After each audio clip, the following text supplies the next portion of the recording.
সমুদ্র তীরে আপনি কি কখনো এ ধরনের সাদা ফেনার ঢেউ দেখেছেন? অনেক মানুষ এ ধরনের ফেনা দেখে আনন্দে গোসল করতে নেমে যান, যা অত্যন্ত ঝুঁকিপূর্ণ।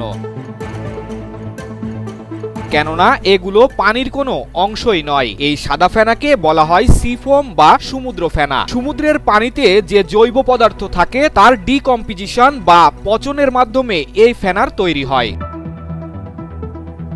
সমুদ্রের তলদেশে থাকা উদ্ভিদ শৈবাল বা অন্যান্য জৈব পদার্থগুলো বিভিন্ন প্রাকৃতিক ও রাসায়নিক প্রক্রিয়ার মধ্য দিয়ে পচে গলে এ ধরনের ফেনার জন্ম হয়। বেশি পরিমাণ ফেনার একটি সাধারণ উৎস শৈবাল। যখন বড় আকারের শৈবাল সমুদ্রের পচে যায় তখন প্রচুর পরিমাণে পচা শৈবাল উপকূলে ভেসে আসে। সমুদ্রের ঢেউ এই জৈব পদার্থগুলোর সঙ্গে মিললে এই ফেনার তৈরি হয়।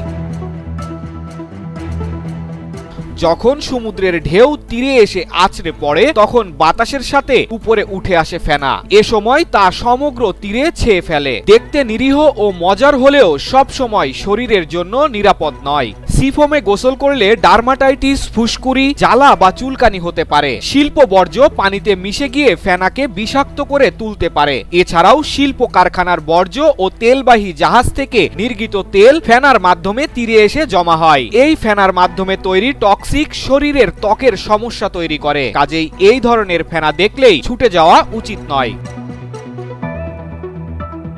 আপাতদৃষ্টিতে সমুদ্রের ফেনা দেখতে সাধারণ ও সুন্দর হলেও এর মধ্যে লুকিয়ে থাকে জীবাণু, যা স্বাস্থ্যের জন্য ঝুঁকিপূর্ণ হতে পারে। কাজেই সতর্কতার সাথে সিদ্ধান্ত নেওয়াটাই বুদ্ধিমানের কাজ হবে। ফেনাগুলো সমুদ্রের একটি অংশ হলেও তা কখন নিরাপদ এবং ঝুঁকিপূর্ণ বোঝা বড় কঠিন। কাজেই সমুদ্র তীরে এ ধরনের সাদা আস্তরণ দেখলে তা এড়িয়ে চলাই ভালো।